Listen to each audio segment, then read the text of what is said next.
In this cycle, it's been louder on the defensive line than it has been on the offensive line. And people are always asking me, what are some of the top O-line prospects Miami is trying to land? Well, one of those is going to be visiting this weekend. And talking to you off air, I get the sense this is a player you really, really like, and that's four-star offensive lineman Isendre Ahfua. He's out of Seattle, Washington. He's considered to be a strong Oregon lean if you go by the on-three trends. And I imagine Mario Cristobal probably had something to do with his recruitment for the Ducks. 6'4", 300 pounds. What can you tell me about this young man? One of the most interesting recruits in America. He was one of those kids that was a YouTuber when he was a kid. I don't know what league he played in.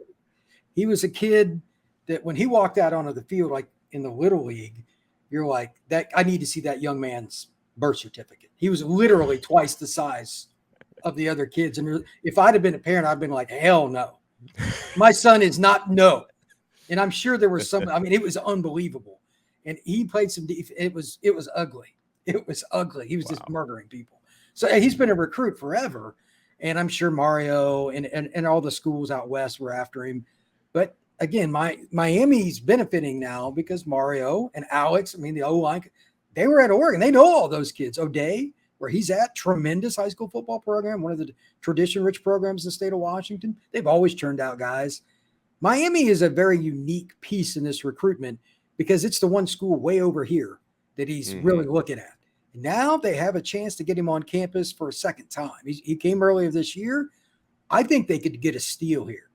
I really do, because it's the different school. I mean, you can't go literally further than Seattle to Miami. Yeah. There's got to be, I mean, literally, I complain. Maybe Hawaii to Miami. That's about it. Yeah, that's it. So I'm curious here. I would not be surprised if he ended up with Miami because I'm sure he's been to Oregon several times. He's familiar with the Northwest. Why hasn't he committed already? Like, that's the easy pick. That's just my gut. I would not be surprised at all if Miami ended up with this kid.